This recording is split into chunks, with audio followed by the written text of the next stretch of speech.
Thank you, Mr. Speaker. The U.S. Department of Energy and the FBI have affirmed that the COVID pandemic most likely originated from a leak of the SARS-CoV-2 from a Wuhan Institute of Virology.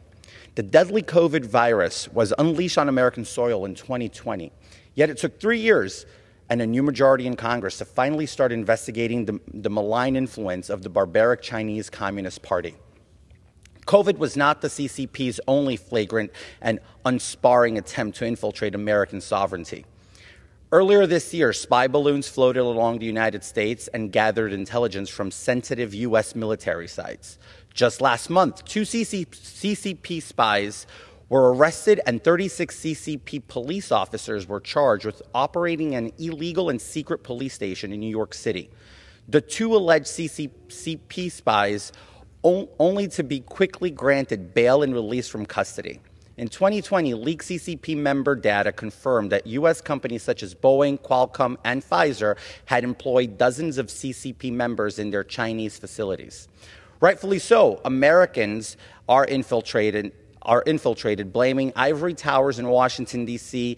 and Wall Street for being slow to punch and handing our fragile dominion over to globalists. We ought to do better. We ought to protect Americans, and we ought to do to preserve democracy. This is why I'm unapologetically pushing back on the CCP and calling on the House Judiciary Committee, the DOJ, and the Select Subcommittee on Weaponization of the federal government to investigate the CCP infiltration on the U.S. government and do all they can to free Miles Guo. In 2017, the CCP's most wanted prominent critic, Miles Guo, claimed political asylum in the United States, alleging persecution by the CCP. He has been here for about 6 years, and just last month, Guo was arrested and denied bail for being pronounced a flight risk.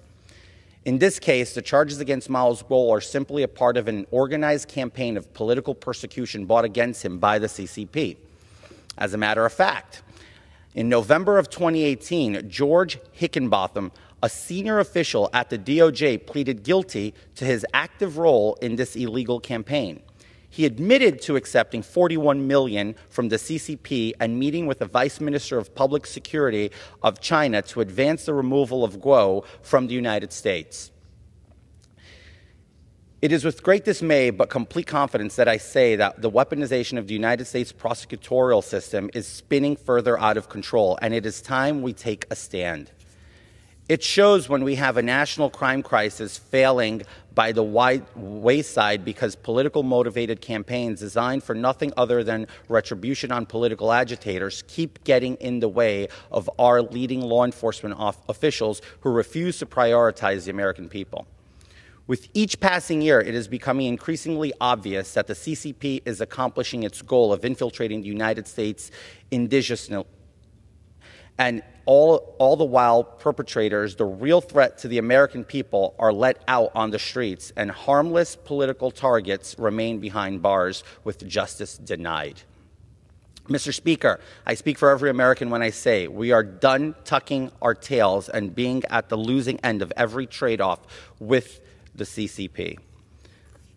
They take our jobs, use our technology, and steal our intellectual property. And it is turned we get robbed, spied, and deadly viruses. Enough is enough. Free Miles Guo. I yield back.